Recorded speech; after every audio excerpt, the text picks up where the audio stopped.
স্বরাষ্ট্র উপদেষ্টাকে আমরা পদত্যাগ করতে বাধ্য করব।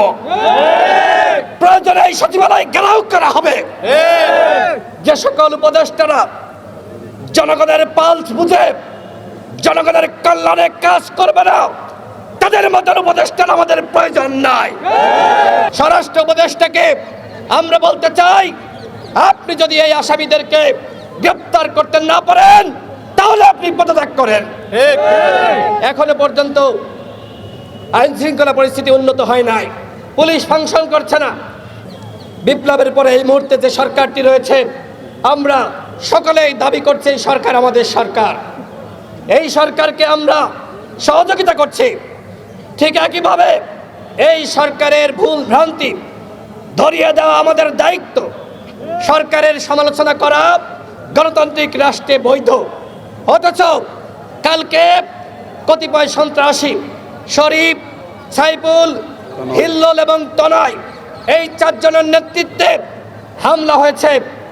এখনো পর্যন্ত এদেরকে গ্রেপ্তার করা হলো না। এরা চক্ষু বিজ্ঞান হাসপাতালে বসে বসে লাইভ করছে, ঠিক সেইখানকার ক্যান্টিনের ঠিকাদারি নিয়েছে। এরা ব্যবসা বাণিজ্য শুরু করেছে। এরা দাবি করছে এরা নাকি বিপ্লবী। আপনারা দেখেছেন এর আগে স্বাস্থ্য উপদেষ্টাকে যারা আহত নামধারী যারা অবরুদ্ধ করেছিল, রাস্তায় যারা বসে রাস্তা অবরোধ করেছিল, গতকাল সেই তারাই ফারুকের উপর হামলা চালিয়েছে। এই কোন ষড়যন্ত্র? এই ষড়যন্ত্রের পিছনে কারা রয়েছে? এটি কোনো ছোটখাটো ঘটনা নয়। সরকার জানে, সবাই জানে, প্রশাসন জানে, কিন্তু এখনো পর্যন্ত ব্যবস্থা না হয়নি। আমরা সরকারকে বলবো, আপনারা কোন কাজে ব্যস্ত রয়েছেন? এখনো পর্যন্ত আপনারা দ্রব্যমূল্যের দাম কমাতে পারেন নাই। আওয়ামী লীগের যারা হাইকমান্ড ছিল, ওবায়দুল কাদের থেকে শুরু করে জাহাঙ্গীর কবির নানক, তারা পালিয়ে যাচ্ছে। শেখ পরিবারের একজনকে গ্রেপ্তার করেন নাই। আপনারা বলছেন গণহত্যার বিচার করবেন। পুলিশের, র্যাবের, বিজিবির যারা সরাসরি ছাত্র জনতার বুকে গুলি চালিয়েছে তাদেরকে গ্রেপ্তার করেন নাই। কিসের গণহত্যার বিচার করবেন? বিচারের নামে ভাওতাবাজি এই প্রহসন বাংলাদেশের জনগণ মেনে নিবে না। আপনারা বলছেন আসামি যদি উপস্থিত না থাকে তাও আমরা রায় দিয়ে দিব। বন্ধুগণ, শুধুমাত্র রায় ঘোষণা করলে কি বিচার হয়ে গেল? এই সরকারকে স্পষ্টভাবে বলতে চাই, শেখ হাসিনাকে ভারত থেকে বাংলাদেশে ফিরিয়ে আনতে হবে, ওবায়দুল কাদেরকে ফিরিয়ে আনতে হবে। গণহত্যার মাস্টারমাইন্ডরা ভারতে থাকবে আর আপনারা বাংলাদেশে বসে রায় ঘোষণা করবেন। বিচারের নামে চতুর্বুদুর আমরা মানব না। কথা স্পষ্ট কথা। আপনাদেরকে বলেছিলাম বিপ্লবী সরকার হন, আপনারা বিপ্লবী রূপ ধারণ করতে পারেন নাই। সুতরাং আপনারা যদি এখনো জনগণের পালস বুঝে কাজ না করেন তাহলে কিন্তু আমাদের যা করণীয় আমরা তাই করব। আমরা ডক্টর ইউনূসকে মানি, তার বক্তব্য জনকেন্দ্রিক, তাকে আমরা শ্রদ্ধা সম্মান রেখে বলছি, যে সকল উপদেষ্টারা কাজ করছে না, জনগণের কথা শুনছে না, তাদেরকে আপনি সরিয়ে দিয়ে নতুন উপদেষ্টা নিয়োগ করুন। সর্বশেষ বলবো, আওয়ামী লীগকে নিয়ে কোনো গেম খেলা আমরা মানব না। আগামী নির্বাচনে এই গণহত্যাকারী দল নির্বাচনে যেতে পারবে না। সিইসি ইতিমধ্যে বলেছে আওয়ামী লীগকে যদি নিষিদ্ধ না করা হয় রাজনৈতিকভাবে বা হাইকোর্টের মাধ্যমে, তাহলে তারা আগামী নির্বাচনে অংশ নিতে পারবে। আমরা বলতে চাই আওয়ামী লীগকে অবশ্যই সাংগঠনিকভাবে নিষিদ্ধ করতে হবে। বিচারের আগে কোনো সাংগঠনিক কার্যক্রম পরিচালনা করতে পারবে না। এবং সিইসিকে বলবো, কিসের নির্বাচন? আওয়ামী লীগের নিবন্ধন বাতিল করুন। এরা গণহত্যা চালিয়েছে, 2000 মানুষকে গুলি করে হত্যা করেছে। আমার ভাইয়েরা এখনো পর্যন্ত হাসপাতালের বিচারে কাটাচ্ছে। আর আওয়ামী লীগের নির্বাচনে নিয়ে যাওয়ার নামে যে তামাশা শুরু করেছেন, এই তামাশা গণ অধিকার পরিষদ মেনে নিবে না। যারা আওয়ামী লীগকে আশ্রয় প্রশ্রয় দিবে, আমরা তাদের বিরুদ্ধে আন্দোলন শুরু করব। আমরা শেখ হাসিনার মতন ভারতীয় তাবেদারকে হটিয়েছি, নতুন কোন ভারতীয় তাবেদার আমরা বাংলাদেশে দেখতে চাই না। গণঅভ্যুত্থানের পরে যেভাবে দেশ চালানো দরকার আপনারা সেইভাবে দেশ চালান। গণ অধিকার পরিষদ এই সরকারের পাশে থাকবে, সরকারকে সহযোগিতা করবে।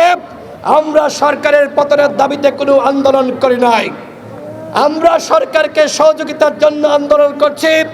এই সরকার আমাদের সরকার, এই সরকারকে টিকিয়ে রাখতে হবে। তবে আইন শৃঙ্খলা পরিস্থিতি যদি আপনারা নিয়ন্ত্রণ করতে না পারেন, তাহলে কিন্তু আপনারা নিজেরাই নিজেদেরকে ব্যর্থ করবেন, তার দায় আমরা নিব না। আমি সর্বশেষ আবারও মনে করিয়ে দিতে চাই, যারা গতকাল ফারুকের উপর হামলা চালিয়েছে তাদেরকে আগামী 24 ঘন্টার মধ্যে গ্রেপ্তার করানো হলে আমরা ওই স্বরাষ্ট্র উপদেষ্টাকে ঘেরাও করব, তার পদত্যাগ নিশ্চিত করব। সুতরাং যদি চেয়ারে বসে থাকতে চান, আজকে পুলিশের মাধ্যমে ওই চক্ষু বিজ্ঞান হাসপাতাল থেকে তাদেরকে ধরে আনুন। অন্যথায় গণ অধিকার পরিষদের নেতাকর্মীরা সংক্ষুব্ধ হয়ে যদি সংঘর্ষ তৈরি হয়, তার দায় এই সরকারকে নিতে হবে, তার দায় স্বরাষ্ট্র উপদেষ্টাকে নিতে হবে। আমরা শাহবাগ থানায় গতকাল মামলা করেছি, আমরা জানি না এই মামলার পরে তারা কি পদক্ষেপ নেওয়ার সিদ্ধান্ত নিয়েছে। আওয়ামী লীগের সময় হামলা চালিয়েছে, আমরা সেই সময় হয়তো ওইভাবে তাদেরকে প্রতিহত করতে পারি নাই, কারণ আওয়ামী লীগ একটি ভয়ের রাজ্য বাংলাদেশে তৈরি করেছিল। ঠিক একই কায়দায় যদি এখন এই শহীদ মিনারে আমাদের মতন যারা আন্দোলন সংগ্রাম করেছে তাদেরকে হামলা মামলার শিকার হতে হয়, তাহলে কিসের পরিবর্তন হলো? এই ছাত্র জনতা জীবন দিয়ে কিসের পরিবর্তন করলো? আর কোন সরকারকে ক্ষমতায় বসালো? স্বরাষ্ট্র উপদেষ্টা কি করে? আমরা চাই জনগণের পুলিশ, জনবান্ধব। রাতে আমরা উপদেষ্টা আসিফ মাহমুদের সাথে কথা বলেছি, ফোন দেওয়ার পরে তিনি বললেন যে ভাই তথ্যপত্র পাঠান। আমি দুইজন আসামির, যে দুইজনের নেতৃত্বে শরীফ এবং হিল্লোল, যে দুইজনের নেতৃত্বে এইখানে 20 থেকে 25 জন হামলা চালিয়েছে, তাদের সমস্ত তথ্য আমি আসিফকে দিয়েছি। আজকে সকালে উপদেষ্টা শারমিন মুর্শিদ আমাকে ফোন দিয়েছিলেন, তাকে আমি বিস্তারিত ঘটনা খুলে বললাম এবং তাকে আমি তথ্য পাঠিয়েছি। তিনি স্বরাষ্ট্র উপদেষ্টার সাথে কথা বলেছেন, কিন্তু এখনো পর্যন্ত এই স্বরাষ্ট্র উপদেষ্টার কোনো পদক্ষেপ আমরা দেখি নাই। এখনো পর্যন্ত সেই আসামিরা হাসপাতালে বসে বসে লাইভ করছে। আমাদের পুলিশ কি করছে, আইজিপি কি করছে, ডিএমপি কমিশনার কি করছে? শহীদ মিনারের মতন জায়গায় একটি নিবন্ধিত রাজনৈতিক দলের সিনিয়র সহসভাপতির উপর এই ধরনের হামলা ঘটলো। এখনো পর্যন্ত উপদেষ্টাদের কেউ ফারুক হাসানকে দেখতে যায়নি। তাদের ভূমিকা কি? যারা এই বিপ্লবে ভূমিকা রেখেছে, এই বিপ্লবীদেরকে এই সরকার রক্ষা করতে পারছে না। আমরা এর আগে দেখেছি ছাত্ররা, তারা যারা বিপ্লবী ছিল, শেখ হাসিনার পতনে ভূমিকা রেখেছে, তাদেরকে গুপ্ত হত্যার শিকার হতে হয়েছে। এই প্রোগ্রাম চলছে।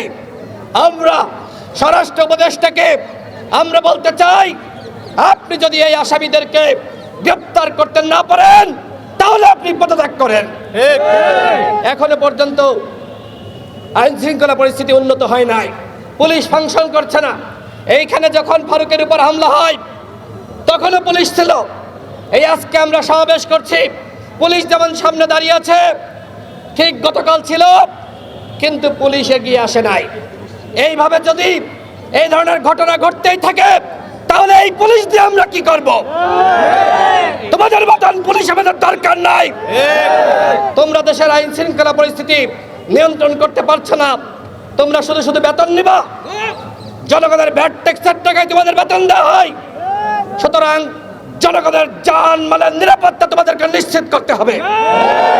আমরা স্বরাষ্ট্র উপদেষ্টাকে 24 ঘন্টার আলটিমেটাম দিচ্ছি।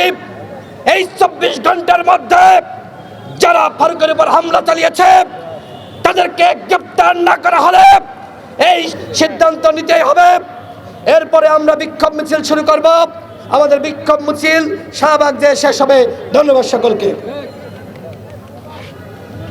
গতকাল আপনারা দেখেছেন, আমি এই ঘটনার সাথে সাথে ফারুক হাসানকে নিয়ে আমি শাহবাগ থানায় গিয়েছিলাম। রমনা জোনের ডিসির সাথে আমি কথা বলেছি, এডিসির সাথে কথা বলেছি এবং ওসির সাথে কথা বলেছি। ওসি তখন বলে সেখানে চেয়ার ছোড়াছুড়ির ঘটনা ঘটেছে। তিনি নিজে দেখেছেন ফারুক হাসানের কি অবস্থা, তার কপালে কোপ দেওয়া হয়েছে। তিনি বলেন তদন্ত করে ব্যবস্থা নেওয়া হবে। এইরকম ওসি আমরা দেখতে চাই না।